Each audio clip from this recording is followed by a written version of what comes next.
Welcome back to KOAN Hot Talk, 95.1 FM, 1080 AM, The Joe Miller Show. Another decision out of Alabama. Some refer to this as a constitutional crisis, where you have a federal court that's imposed upon a state its version of marriage, saying that the Constitution supports homosexual marriage. Of course, reading it into the Constitution. No such thing as homosexual marriage during the time that the Constitution was drafted, during the time it was ratified, or even during the time that the 14th Amendment was proposed and ratified. And yet these activist judges want to impose their will and opinion on the rest of the world, yeah, probably the world, certainly the United States, in a state like Alabama, where at least one poll reflects that 80% of the state is against homosexual marriage, forcing them to do it anyway. Well, Judge Roy Moore, Ten Commandments judge, said no, got pretty vocal about it, did a debate on CNN with a CNN host, I think just really schooled that CNN host on the Constitution. And anyway, he ended up recusing himself from the decision that just recently issued yesterday. And the other justices on the Supreme Court, there are 7 down in Alabama, I believe, but 6 of them remained on the case, and they unanimously agreed that, in fact, the state should not issue homosexual marriage licenses.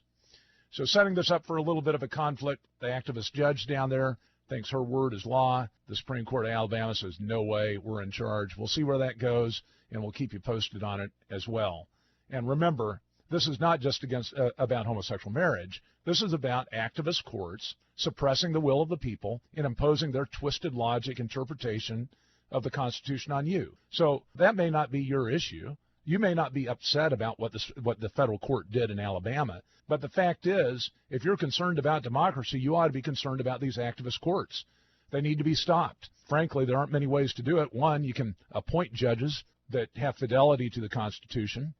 2, you could convince your legislators, your congressional representative in Alaska, elsewhere, to actually go out and impeach these judges that twist the Constitution to their ends or to the elite's end.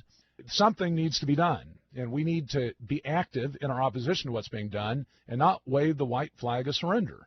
I mean, the people are with us on this issue. It's the elites that aren't, and we've got to make a stand to oppose it. Exposed. Justice Department shut down search for Lois Lerner emails. Big surprise. Obama administration continues to be out of control, doesn't think much of the rule of law. They don't care what the law provides. Why? Because it's King Obama, and he rules by executive order. Well, newsflash. Well, maybe I shouldn't say that. There are some in the House which would say, newsflash, we're going to take you, we're going to impeach you, we're going to do something to remove this problem. The reality of it is that likely there aren't going to be enough numbers because of what we saw yesterday, right? I mean, yesterday the House with Boehner, the majority leader, again suppressing the will of the people, goes in, and this, by the way, is a bipartisan opposition to amnesty. If you poll people on the left and right, the majority of people don't want illegals to get citizenship or to get benefits of coming here illegally. I mean, it grates the average American wrong. Why should we tell somebody that comes here illegally that we're going to give you thousands of dollars in reward? Because you've waited it out. You've stayed here illegally for so long that we want to reward that behavior. You know, it's a world upside down, and the House continues in the upside-down direction by actually now funding Obama's amnesty, executive amnesty, that a federal judge said was unconstitutional.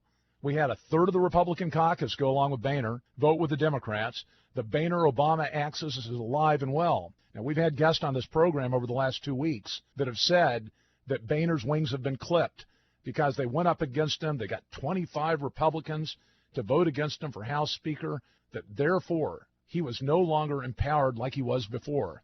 That's bull honky. I mean, the guy, all he has to do is reach across the aisle and do what he's always been doing, you know, basically under camouflage, and that is continue to push forward the elite's agenda. Amnesty, taxes, regulatory state, you name it. Obamacare, continuing to fund that.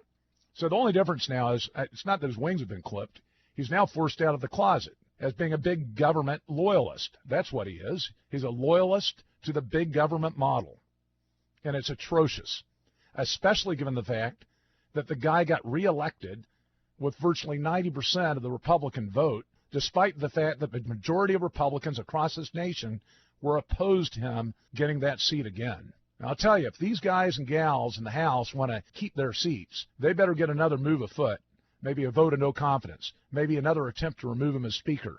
Never happened before as far as I know, but that would certainly send a signal. I doubt if they have the courage, though. Hillary Clinton still has her eyeballs on the White House. Now, she's faced with all sorts of issues, right? She's got a philandering husband. It was philandering during the time that she was with him. Apparently still is. I don't know what she was doing when Bill was flying on the Lolita Express to that island in the Caribbean multiple times with convicted child molester, Epstein, billionaire. But she certainly knew about Jennifer Flowers and all the other issues that took place. She's got all sorts of stuff haunting her now. I mean, she's part of this White House, or not White House, but the Bill Clinton Library Foundation. Just turns out last week that they've been getting foreign donations, significant foreign donations from Arab countries. She has a nightmare in front of her if she continues to move forward. Although, like I've said before, I don't think it's a bad idea to have her be the Democratic nominee, especially if King Jeb Bush is the Republican nominee. The two dynasties against each other provides us with a wonderful opportunity to get a candidate from the people. Anyway, stay with us. We got Rod Berry next, assuming the phone lines are up and working, and he'll talk to us about the history of the Iditarod and his involvement in it. Be back with you in a few, The Joe Miller Show.